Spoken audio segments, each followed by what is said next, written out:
Please help spread the message of frequency-specific microcurrent by clicking on the like button. You can subscribe to us on YouTube or any podcast app. If you have any questions, please leave them in the comments. You can find the podcast transcription at frequencyspecific.com, as well as more information about frequency-specific microcurrent. And we all need a little vagal support. Always. Somebody knit my Vegas a sweater. Just like. Somebody get my Vegas a sweater. I love it. This is episode 130. Wow. Yeah. It doesn't. Like, because it feels like this is such a routine and this is such a wonderful part of my week that it kind of feels like we've been doing it for so long. Well, 130 means we've been doing it for 2+ years, which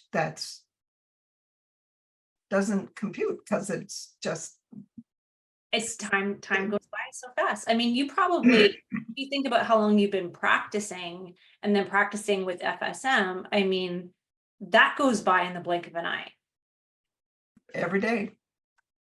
And this week, I had so much fun. Tell me. Patient comes in, her left arm, she's in her 70s, she's almost my age. Left arm, she had polio at 8 months. So her left arm has never worked. And post-polio, we have that one case where we got the deltoid back and it was really cool. Right. With this one, we got the deltoid sort of back, the short head of the triceps just was gone. Then the neck, and it didn't hold. But her feet, her toes were numb and just numb. So I tried the normal 40 and 396 and 81 and 396. That didn't work. So I thought, well, polio. So I ran 23 poliomyelitis in the nerves from her knees to her toes. And the sensation's totally normal. Like sharp, not icky, not gone. There's one toe that is still numb and we don't know why. And then arthritis in her thumb was all the parts of the joint, the nerve. She really did have arthritis because her right hand has done everything since she was 8 months old. Right. She's a medical physician, pediatrician. And at the end of yesterday, the pain was maybe a 1 to a 3 with movement. The joint was 30% smaller and it didn't hurt. Wow. And from Sedona, she brought me a rose quartz heart and a selenite stone heart. She's just adorable. And I just love the patients that we get and what we're able to do.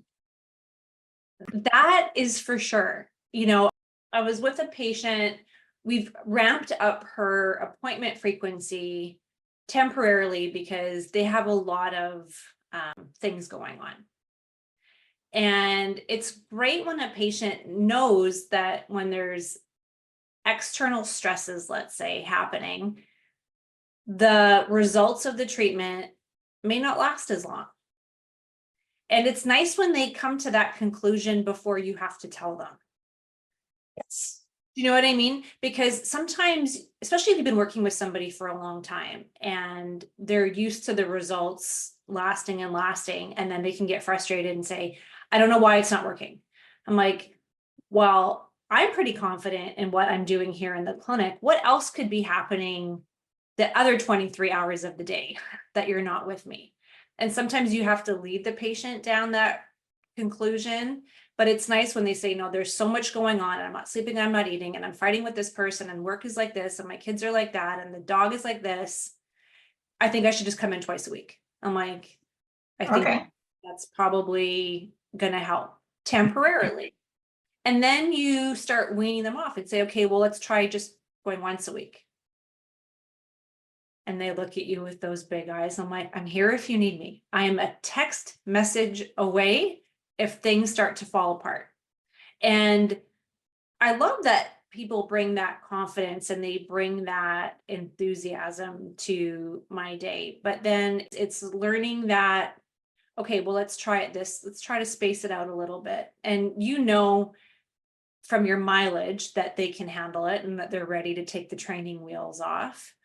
But I think it's important that they know that you're there should you need to. So I'm learning to put holes in my week to put those people in should I need to. And I always give them homework. Yes. So the lady with the tingling up the back of her head, I pointed to the chart on the wall for the C1-2 facet. Is this what the tingling looks like? Oh, yeah. And then we talked about do these exercises and sit like this. Oh, okay. So the tingling is down from a 5 to a 1. I have to work on why does the tingling scare you so much? I have tingling in my hand right now, but it doesn't scare me because I know it's a 7-8 nerve.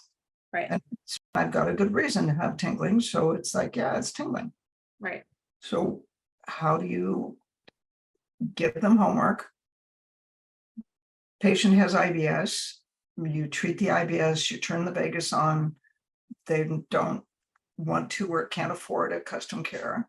And so it's like, well, you're Asian. You need to take milk out of your diet. Really? Yeah, and probably gluten too. Okay. So as long as they have some locus of control over their situation, they have something they can contribute to and they understand it. I think we spend a lot of time explaining this is what you have, this is what you don't have, and this is how you can help yourself so you're not completely dependent on me. You're right. Our go-to is the custom care, especially for conditions that aren't going anywhere. Like that's going to be the constant. My story that I always tell in the sports course was, I think it might have been the first time I actually called you and asked you if there was such thing as a phantom gallbladder, because that was when I really started thinking about the frequencies the way you want us to. And it wasn't just scarring in the nerve and scarring in the fascia and scarring in the muscle.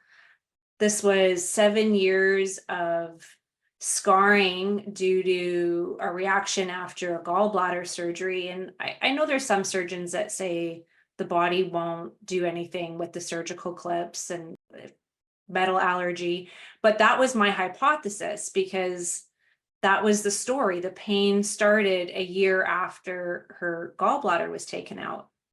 And year after. Telling me about her extreme metal allergy, and she could not wear anything metal. She was so sensitive. And I was like, it was that bird that you always talk about. I wonder if, and running allergy and metal toxicity in the gallbladder, even though there's no gallbladder there, was what she said. Oh my goodness, whatever you're running feels so good. The nerve pain is totally gone. The frequencies always do what they're described as doing. Right. If it doesn't work, it's because I'm not thinking about it the right way. So that was how it started. Yeah. I guess the end of that conversation was, okay, well, that's great. I can change it all. And it would only last about 3-4 days. Oh, and then she would come back and then it would be gone and it lasts 3-4 days. And it's like, okay, well, what makes the most sense? Coming back every 3-4 days for the rest of your life, because these clips aren't going anywhere in your body. So she bought a custom care, and it's been since 2012 since I've heard from her, but in a good way, because she's like, yeah, I just run it one, and she's figured out she runs that one protocol that we made every 6 days, and she uses it for other things, but that's given her life back. Yeah. Yeah. I don't even know how to describe how much fun it is to do what we do. I love my job. I know. And somebody actually said that to me last week. They said, it is so nice to meet somebody that loves their job so much. And they said, I can tell you love what you do so much. Yeah. To be able to help people and empower them and change physical state, cognitive state, emotional state, to quiet the immune system by running concussion in vagus is just so much fun. So what's on your list? So I'm looking at it right now. I'll just rail you on. It's like I'm giving you the chance to keep the train on the tracks. Well, numbness was one that we talked about a little bit yesterday, but I want to talk about it a little bit more because sometimes it's not as easy as we make it seem to be. 81 and 396. Yeah. Well, if the nerve is cut, then it's usually painful, but it's like phantom limping. So it's 40 and 89. This is kind of what I wanted to talk about was the cause of the numbness, I guess, will help you figure out the direction to go. Right. Oh, yes. Is it diabetic neuropathy? What's your A1C? I don't know. What's your blood sugar? I don't know. Right. Okay. The polio patient, the pattern of the numbness was very particular. It was just the end of her foot, Right. in the big toe, but not dermatomal. It was a peripheral nerve. Right. You look at Netter and it's like, oh, there's that and there's that, and those tingle. And that's the patient that had hypermobility, Ehlers-Danlos, and the 3 cutaneous nerves from the knee down, ones that tingle. She has tingling. Get rid of the tingling by treating from the knees to the feet, but had to treat the Ehlers-Danlos to get the knee to stabilize so the nerves would stop getting wiggled. So figuring out the cause is the challenge. Yeah, for sure. And it's like anything that we do, even without FSM, I think if you can really figure out, we always say the driver, things don't happen from outer space, right? That's what we like to say. So has the nerve been severed? Is the numbness coming from something systemic or more pathological as opposed to just a mechanical problem? I think is the biggest differentiation you have to make right out of the gate. Is it vascular or neurological? Yeah. So the blood vessels or the nerves? Yes. And what's making the nerves mad? What is making the nerves mad? Exactly. Yeah. And we talk about following the spark all the time, right? And that used to be one of the things we said at the advanced, and it's following it up. I feel numbness in my foot. Okay, well, do you feel numbness in your calf? Oh, I don't know. Okay, well, pinwheel, let's try. It's amazing how some people just don't realize when it truly starts. No. And is it numb where you don't feel it? Or is it numb where the skin just feels like, do you feel pressure? Like there's a whole bunch of different types of numbness. Yeah. It's like, it feels as if it should be numb, but it's not. So they'll say, my arm is numb. And then you run a pinwheel and, well, I can feel that, but it's numb. Right. So it feels as if it should be numb, but you can feel the pinwheel. Yes. It feels as if it should be numb, but it's not. That's paresthesias. Right. So look at the pattern. And I have the posters on the walls because that way I can show the patient, pretend that I remembered it. Yes. It's like, see that pattern? Yeah, that's it. That's the one. Right. Yeah, those posters are very, very important. I'll do the exact same thing. I'm just like, I wonder what it is. Does it look like this? Exactly. Yes. And I think it gives the patient that validity that it's not in their head. This is what it looks like. And it's the same for like the trigger point manuals, like whether or not you treat by trigger point or believe in them, there's something to be said for the pattern of a trigger point or localized area of contracture, however you want to call it. Yeah. And is it a muscle, a nerve, a joint? What are the pain generators? Exactly. Yeah. And then sometimes there's also, how much does it hurt? How much do you mind it? And if you can get the patient to separate those two. Yes. Well, probably hurts a 5, but I minded an 8. Right. Oh, okay. When somebody says that, it usually says to me, the nerve is involved, the spinal cord. So there's sensitization involved when they mind it more than it actually hurts. Yes. The minding it part is 40 and 89. Yeah. It's funny. I had a patient who had a pretty significant fall and had a inversion fracture. So as we know, the ankle is very stable when it inverts just structurally. So a lot of our ankle sprains and strains happen. Foot it opposite. Our foot is very stable when we evert it, very unstable inverting it. So a lot of our sprains and strains are turning the ankle where the sole of the foot comes inward. We roll over on it. But this was a fall. I can't remember how hard it was. It was hiking. So dropped with a big pack on a little person, had everted the foot, and I can't remember how many pins, plates, and screws were involved, but it was an eversion fracture. So the lateral malleolus. Sorry. Yeah, it was the medial. Yeah, medial. So foot everted, where it's very stable. Inverted. Am I messing things? I think invert is when the sole comes to the midline. Evert, the sole goes to the lateral part. Right. So the foot is everted, but fractured medially. How'd that happen? That's weird. Well, the other thing, I just found this out with a patient that had that kind of fracture. Yeah. They found the fracture on the tibia, right on the medial. Yes. Actually, what they found first was the fracture on the fibular head on the outside. Right. But they didn't notice that the talus was 4 millimeters away from the tibia, right, medial malleolus. So you have to get the foot, the talus back, right, where it belongs. The ankle is so complicated. So complicated. And this patient had surgery 6 weeks ago, but is still in an exorbitant amount of pain. They missed something. Did they do a CT? I'm not sure. X-rays. Yeah, because first the patient that I had with the really complicated ankle fracture. Yeah.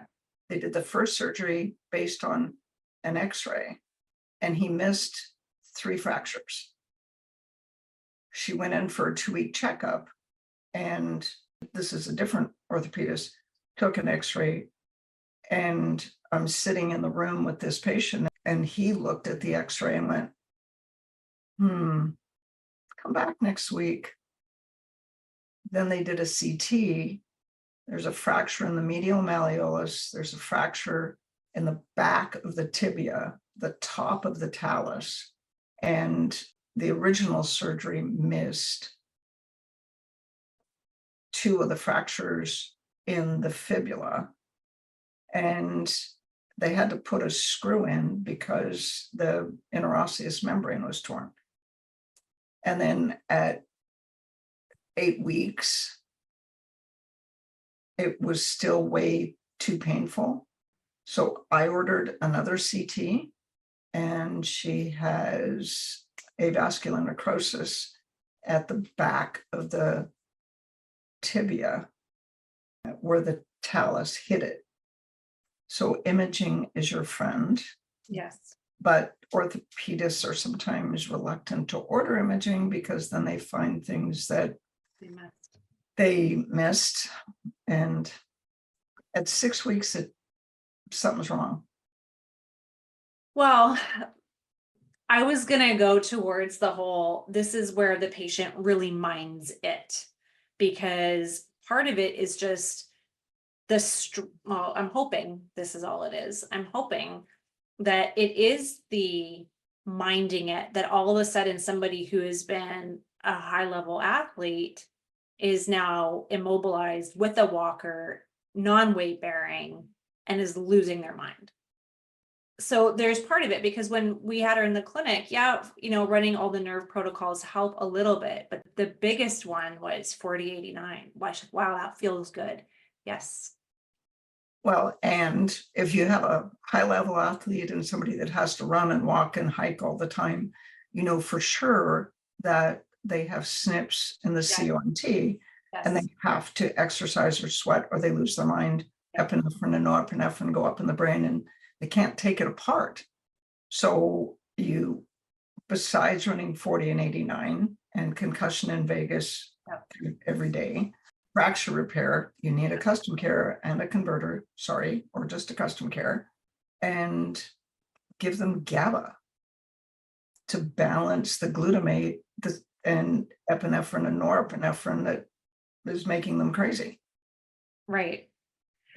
The concussion in Vegas, the fracture repair, 4089, all of these protocols, I even wrote relax and balance and a little TTH for good measure, because the story leading up to everything just seemed to say, you know what, why not?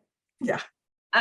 And the first pieces of feedback were, I think it's helping. I think I ran it all night. I think it's helping. So just that little bit of hope when you have somebody that comes in that is so frustrated and is feeling that they're having an out-of-body experience. And I'm like, you're not crazy for being this angry and for being this upset. So it's like you had just explained about this. I give credit to all the FSM training, because where on earth would I know about this other than, yes, athletes go crazy if they don't sweat, but it's not mental, it's not psychological. There is a biochemical process that is necessary for them to stay in their right mind. Yeah. And we saw this during COVID when kids weren't able to go to their team sports and burn. And we wondered why anxiety went up during that time when everybody was just sitting staring at each other in their house. Yeah, that would do it. So, and the other piece of it is running and being athletic is part of who you are. Yeah. And I learned a lot of patience because of the injuries I've had. So you have heart surgery, neck surgery, and there's a role. Yeah. So I'm a physician, I'm a practitioner, I'm a mom, I'm a partner, and now there is a role of being a patient. But the title of the next book is Resonance Recoveries. And I was talking with one of the practitioners that came to the 2-day, and the conversation came to, how do you recover? Learning to recover is a process.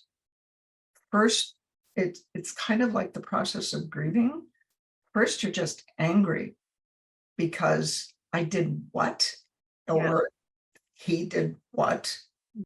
And now I'm here and I don't know where I'm going. So there's anger, then there's resentment, then there's, if you're lucky, acceptance. The first stage apparently is denial. Oh, this is going to get better. I'll be back to being who I am in a week. Yeah, no, not so much. Right. And maybe not ever. So you go through these stages, and how do we help people? That piece that you talked about hope. Yes, you'll recover. It's going to be different. The ankle is going to be different. Right. This is a very good segue to intersplice one of the things that I have been wanting to throw in this podcast for the longest time. And it's the term allostasis. And I really believe that is what we do. So to break it down, we talk about homeostasis all the time, right? That's when we have order and then there's disorder and then our body returns to order. So we say, but there's so many scientists out right now to say that actually isn't what happens, even in the most basic cases. So order, let's just say body temperature, right? We have our normal body temperature. And then we have an invader, so we spike a fever to burn out the bacteria or the virus. And then our body does a good job, and then we return back to normal body temperature. So that's a very basic example of homeostasis. But allostasis is when we have order, and then we have disorder, and then we have reorder.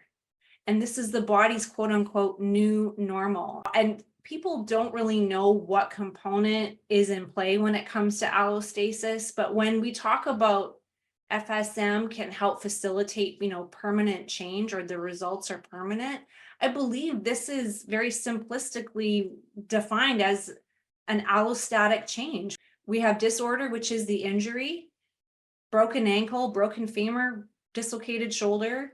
The body will never go back to what it was pre-healing. And who cares?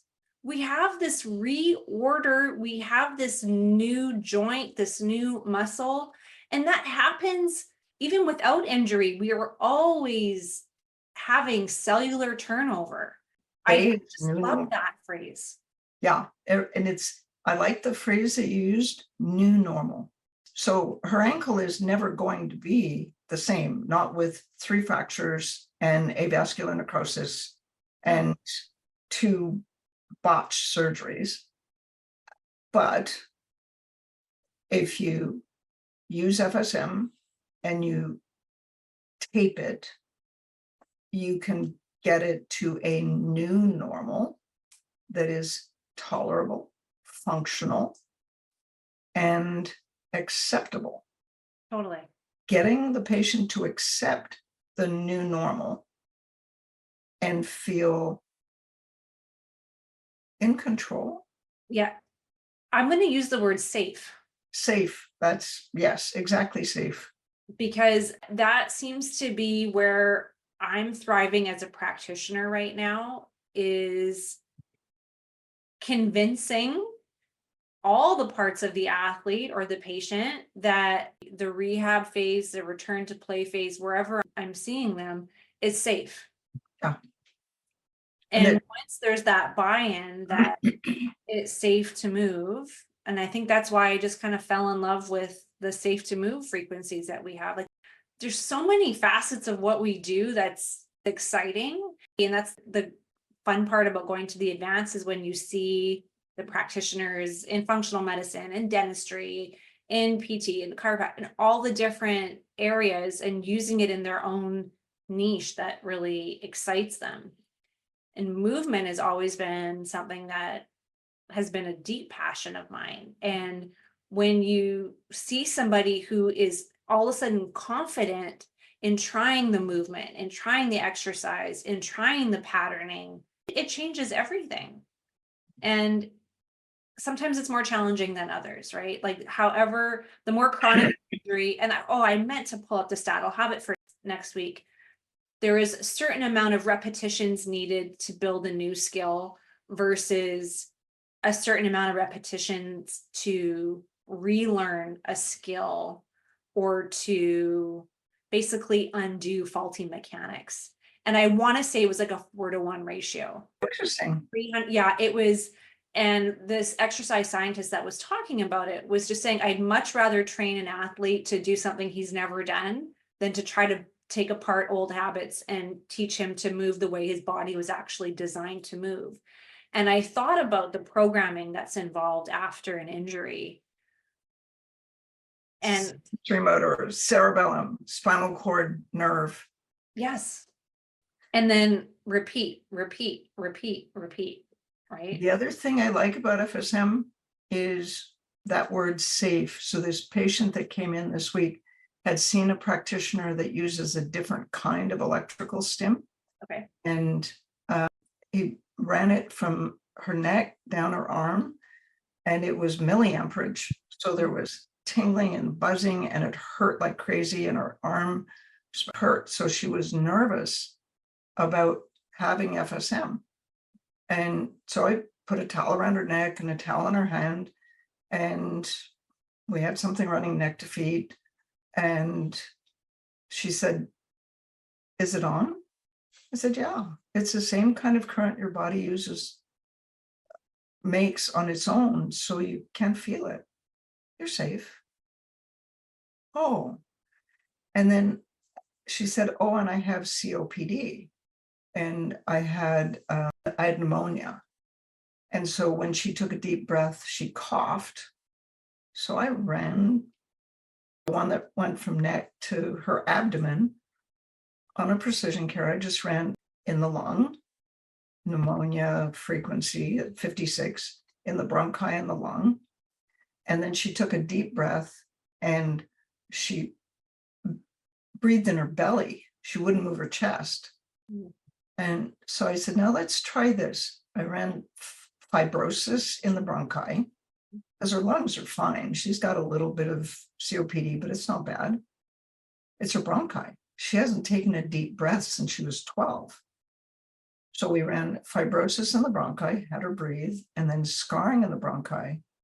And she's breathing, but she's still not moving her chest.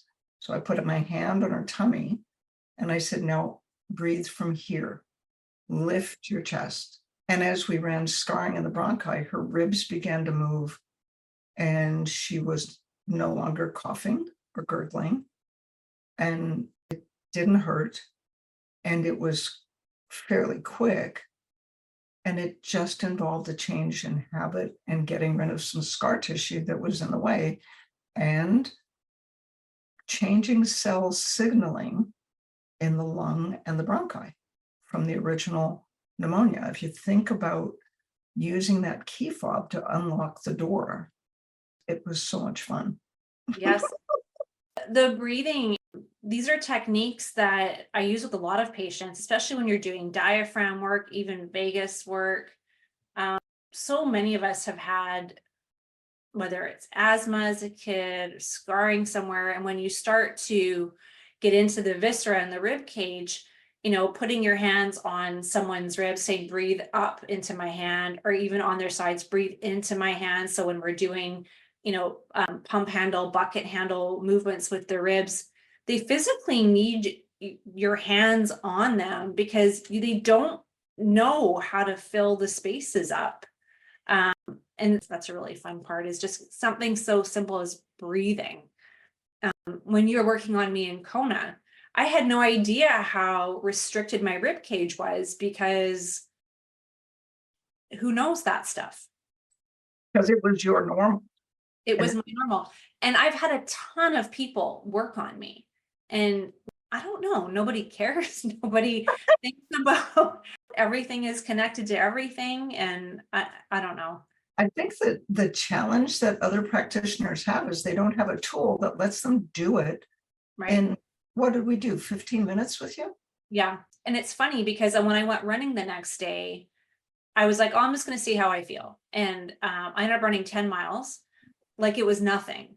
And it wasn't to do with the beautiful scenery. I mean, yes, it's Kona, but I could breathe. I could get my running under control. And as anybody who does distance running, if your breathing's under control, you can go forever. And I know when I have to run those frequencies as maintenance is I can tell when I'm running that one arm will swing across midline more, because I am bringing my whole spine with me, which is probably creating the shearing forces on L4, L5. So it's funny when I can see this, I'm like, okay, I'm restricted again. And it's got nothing to do with my back or my hips, which is where I was feeling it. It had everything to do with. Exactly. We got some questions that are really interesting. Yes. Okay. Why don't you jump into some first questions here? Any suggestions for ascites, which started after an oncologist gave her an estrogen blocker? Look up. You need to explain what ascites is to them. Ascites is flu, as far as I know. I should Google it before I speak, but ascites, as far as I know, is fluid in the abdomen from the liver. Okay. And I'm not sure exactly what causes it, but whatever it is, her liver doesn't like the estrogen blocker. Look up the estrogen blocker, see what the side effects are, give the patient a note to take to the oncologist so he knows she has ascites, and do liver toxicity and treat the liver for inflammation and toxicity. and then let the patient talk to her oncologist. Mhm. It's like, yeah, this isn't working for me. Check my liver enzymes, Right. that kind of stuff. Okay. Michelle, do running multiple machines simultaneously equate to increasing the amperage? No, possibly into milliamps. No, we've got 5, 6 machines on a patient, all running micro amperage, and it's not additive. It's a good question, actually. Yeah. It's sort of linear. Right. Again, I always think about George when we talked about multiple machines and how does it work. And he talked about the analogy of we were in the ballroom at the advanced. And he's like, look around at all the different conversations that are happening right now. It's not making the volume louder per se in the room. And I'm not confused by what's happening, but that conversation is resonating and that conversation is happening and resonating. And that's what happens when you have multiple machines. Multiple conversations. Yeah. And he said the machines don't see each other. Right. And that's exactly how, because I was like, George, I'm still so confused. And he's like, that's okay. And that's what he was saying. He's like, that conversation is happening over there, but they have no idea what they're talking about. I'm like, I get it. And George it's had all such a great happening in the way of ballroom. making me not feel dumb with my questions. He had that talent. True story. Wow. And I had some big questions. And then I had another question, actually. patient has tenderness in the occiput. Suspected it's related to facing down, looking at the phone for extended periods, but wondering if we should use frequencies for lymph. Yeah, not so much. For me, I mean, the pain in the occiput would be related to the 2-3 facet and the ligaments at the occiput C1. That's exactly what I was thinking. And we are seeing so much of this right now because everybody is in their phone, and we're seeing teenagers with this because they're glued to their devices. And of course they don't grab their phone and they're not looking at it with a neutral spine. Like we all are, flex looking down. And if you have a 5-6 disc,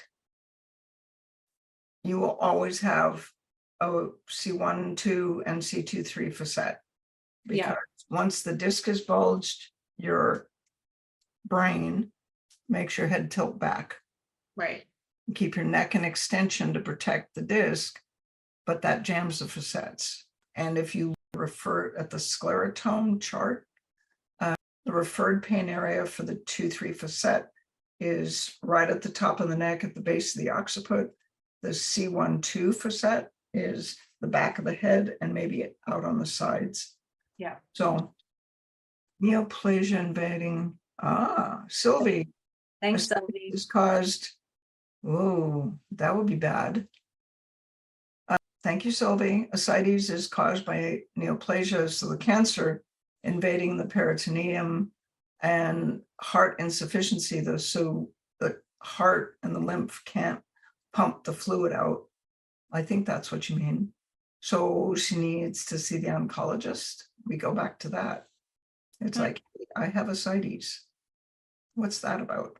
He gave her an estrogen blocker. She either has breast cancer or ovarian cancer. Mm-hmm. And the estrogen blocker is doing X, but if she has ascites, then you have to maybe do a scan and see if the cancer is spread. Right. An estrogen blocker maybe wasn't enough. I don't know. This is why I like doing physical medicine, because cancer stuff is scary. Yeah. I'm glad there's people that we can refer to for that stuff for sure. Thank you, Sylvie. There was a question that we had emailed to us, and sometimes I catch them in time and sometimes I don't, but there is one, I don't know if I got last night or this morning, but I wanted to talk about it today. Did we get everything so far on here before? Yep. Okay. The question was, besides 13 scarring and 91 hardening, are there any other frequencies that you recommend movement while applying? So I wasn't sure that 91 had really made the hit list as far as needing movement. 13 does, because of the way it targets the bonds of the adhesion. So we talk about, for people who are old enough to have a phone that was connected to the wall, the phone cord that I had to stretch and like pretty much manipulate around the corner so I could talk to my boyfriend in the pantry without anybody hearing. That's how the coil looks like. And we have such a great diagram on the core slides of the bond and the coil, and then just stretching it helps mobilize the adhesions. Same thing with sclerosis. So Right. sclerosis in the adipose and scarring in everything. Right. So, In the abdomen, scarring in the vagus. oh gosh, experience that can be, right? Isn't it? I keep talking about my next tattoo, I think is going to be of the vagus nerve, because it's just such a beautiful, crazy looking thing. And people unless anatomists wouldn't know what it was. My daughter has a tattoo on her back that is Acetylcholine. acetylcholine. And it's like, Of course, that's your kid.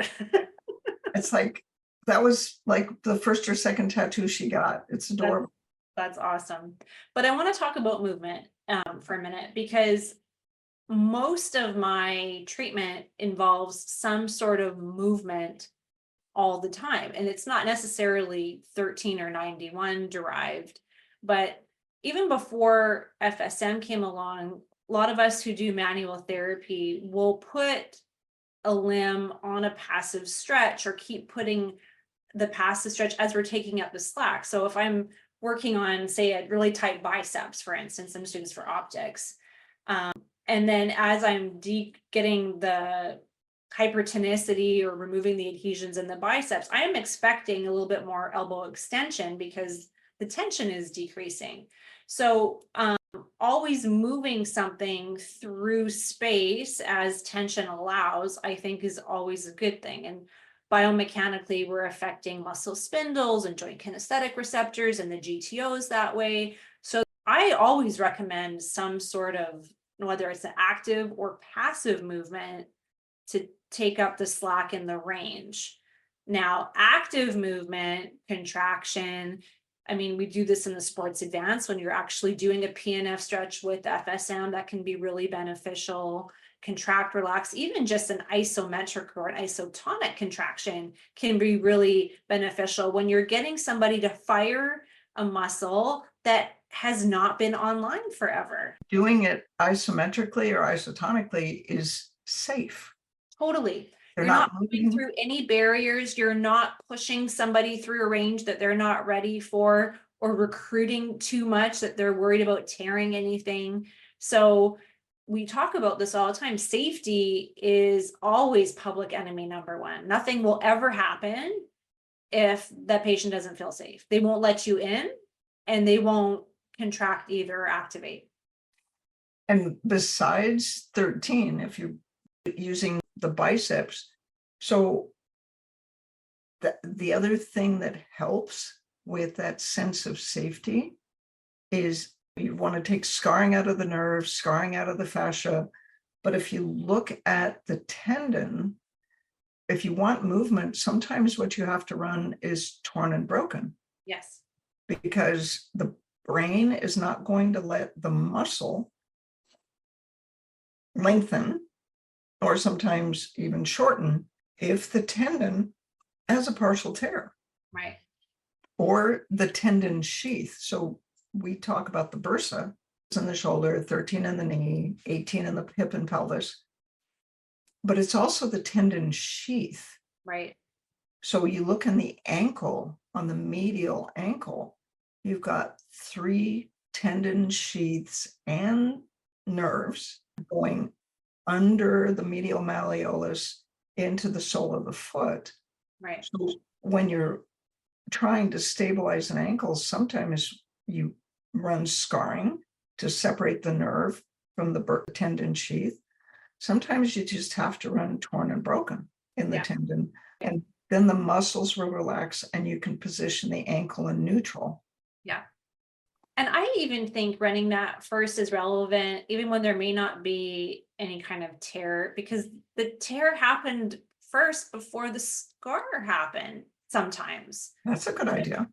Something, you know what I mean? Like sometimes you have adhesions that have formed from immobility, right? That's why things ended up sticking together. But sometimes the scarring that's in place was from a tear that just healed.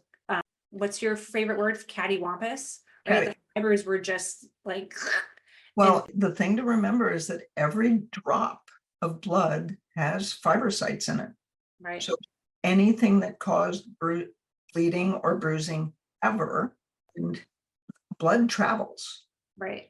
So somebody falls on their back, the kidney gets bruised, there's a drop of blood that's just slides down behind the ureter, and the psoas is tight, the QLs are tight. And that's when we talk about the phrasing, right? So let's just say 13 and 77. So scarring and connective tissue. Yeah, that's everybody's go-to forever until it stops working or it doesn't work enough. And then you have to think, well, what came before the 13? Before it scarred, did it tear? Sure. As it tear, did it bleed? Sure. And how did it bleed and tear? Well, there was trauma, and then your numbers go the other way because you're thinking about the driving cause of what happened. Well, and with the psoas, you've got scarring in the connective tissue isn't the problem. It's the ureter is scarred to the psoas. The kidney and the kidney fat pad are adhered to the QLs, and both of them meet at the diaphragm. So the patient says, I can't take a deep breath. So have you ever fallen flat on your back? Well, yeah. And you have impact. And there's this little teeny internal bruising that you don't even think about because, of course, your back is sore for a couple of days. And then 5 years later, I can't take a deep breath. Right. Some FSM practitioner comes along and says, oh, okay, that's easy. Do scarring in the ureter, scarring in the kidneys, sclerosis in the fat pad, rock and roll the kidney, and take a deep breath. Right. And I guess that's the other part of the equation is, are 13 and 91 the only things that need movement for? Well, truth could be said, well, what structure are we targeting? Do you know what I mean? You're not going to move a liver, you're not going to move a kidney, but you're going to mobilize the structures that are around that area. Well, in the bronchi, scarring in the bronchi, and take a deep breath. Exactly. So mobilize what you can. And I think that movement after, I always drill this like to nauseam, is charting pain before and after your treatment and charting range of motion before and after your treatment for so many reasons. And some say, well, how do you do range of motion with the breath? Okay. Inhalation, gauge how much, maybe you're not getting your little protractor measuring tape out there, but you can gauge whether you've had gains or not. And then the reprogramming, maybe that's not doing a squat or a lat pull down or walking or running, but breath is movement. And having the patient feel their own chest. Yes. Getting the sensory cortex to recognize the new normal. Right. So feel the lady yesterday, feel your thumb. Oh, right. Smaller. Move it. What's that face? My dog's. Oh, dog. Squirrel. Yeah. Yeah. And I think the connection when we can feel breath, or even we do this trick all the time with terminal knee extensions when we're trying to get that little VMO to pop up, poke it, touch it, feel it, look at it. It's very important to connect our sensory awareness to something that, like I said, has been offline and has been offline for good reason. So it is that integration of the new normal. Look, there it is. And now it's going to contract and everybody's going to live happily ever after. Well, and the VMO has to feel safe. I love that you love that word because you always ask why. Why Yes. was the VMO not firing? Right. Well, there's a thing in the meniscus or a groin pull and the nerves were adhered. Well, why would the brain let the VMO contract if that would pull on a nerve or squish a meniscus?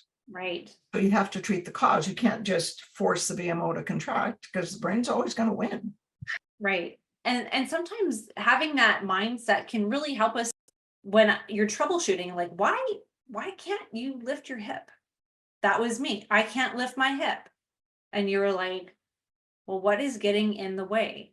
And I never even thought about it that way. What's getting in the way? I just thought, why is my hip flexor weak? Must do more hip flexing exercises. Wrong. Never weak, it's inhibited. Right. Why Right. is it And that's inhibited? a huge shift in the way we think. So it's a VMO stands for vastus medialis obliquus. Louise, that's And it's this little teeny muscle, unless you're Milos Shechev, at which point it's bigger than my forearm. yeah, it's part of your quadriceps. It's the medial quad. It's like if you straighten your knee out and really lock it down, there's going to be this little bump just superior and to the left of your patella. Yes. There it is. There it is. I have one. It's pretty cool. Right. So yeah, like the safety or the apprehension that somebody feels. We see it a lot with the most immovable joints. So we see it a ton with the shoulder. People will, when you do an upper extremity test, even just, horizontal abduction, they stop. What's stopping you? Is it pain? No, I just know if I go further, there will be pain. Right. So sometimes it's like, well, can you try? Getting somebody to do it actively is always the first step, because you're not going to put them in an unsafe position, and just get a gauge of where they're stopping. And then you passively do it, resist it, see what is inhibited, what is weak, quote unquote, and why. I love that we can treat that. Yeah. And I know that's what people complain about sometimes. There's so many layers and there's layers upon layers. I'm like, it's a good thing. Where do I start? Yes. Get them out of pain. Start with the pain. And I think these days I run concussion in Vegas on almost everybody. Yeah. It quiets the immune system. It quiets anxiety and depression in the brain. It increases nerve growth factor in the brain. It increases GABA, decreases glutamate. There's one custom care, and its only job is to go from the neck to the abdomen and run concussion in Vegas. Yes. Because even if you aren't successful in fixing what they came in for, my shoulder, my elbow, my hand, my whatever, it makes them mind it less. Just going to interject with that, because no, that is absolutely right. So when you're lost and confused and you have all these machines in your little rolly cart staring up at you and you have no idea, one can do a really, really good job. Concussion in Vegas can do so much for just that. And to be honest, like, you could have the most accurate, well thought out treatment plan, but if their nervous system is cattywampus, hijacked, jacked up, however you want to call it, nothing you do is going to matter. It's not going to stick. It's not going to hold. It's not going to have any effect, because it's over there.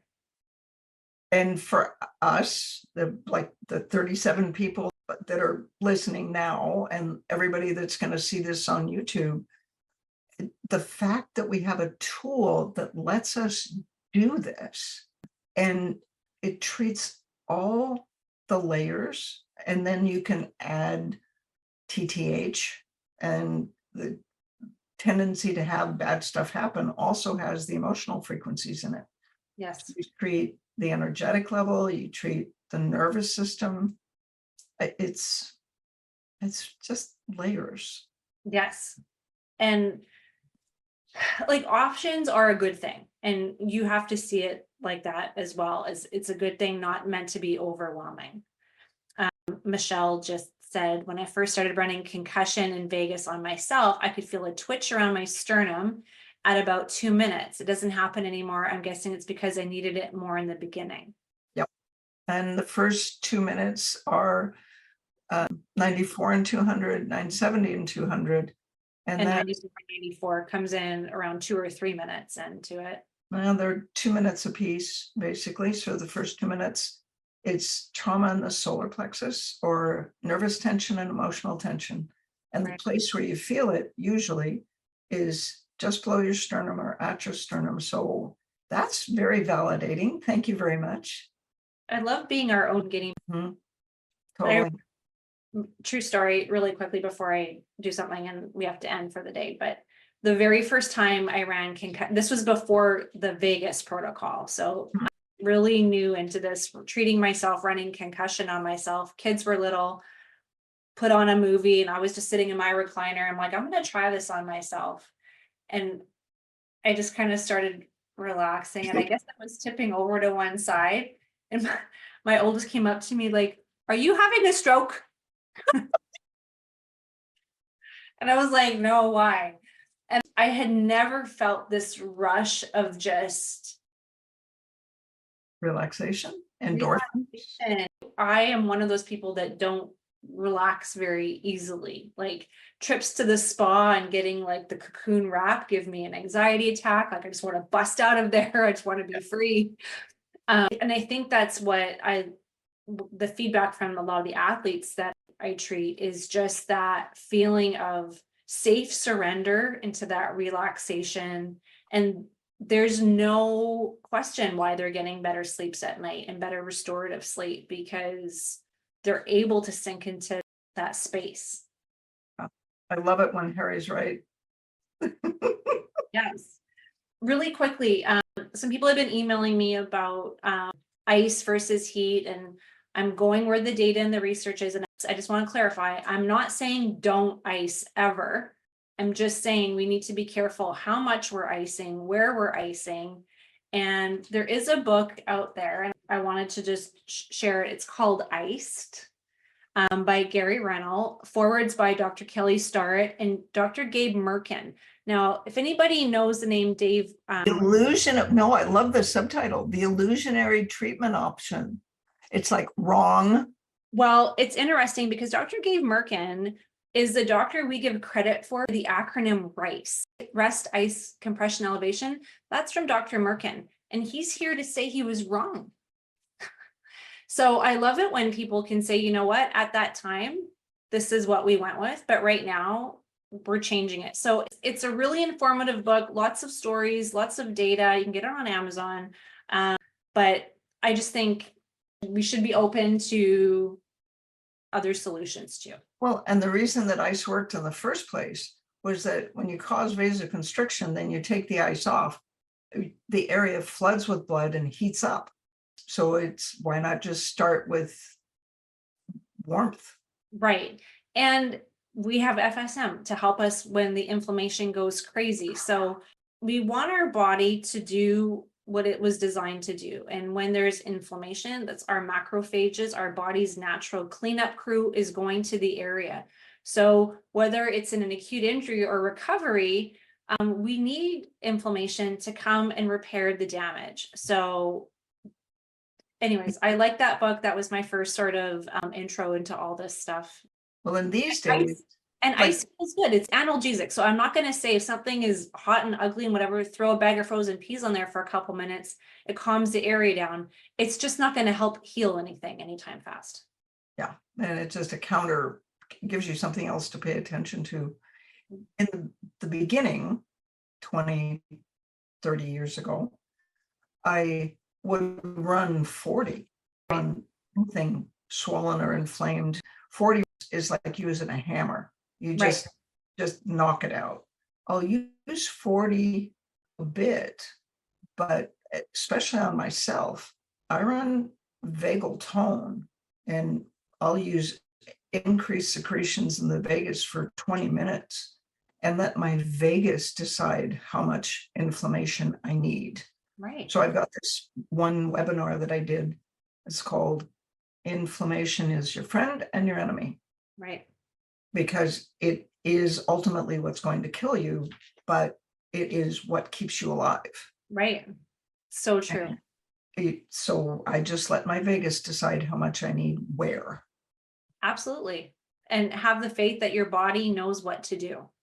And it's really fun having a tool that will turn the vagus on. It's like, go. Yeah. And we all need a little vagal support. Always.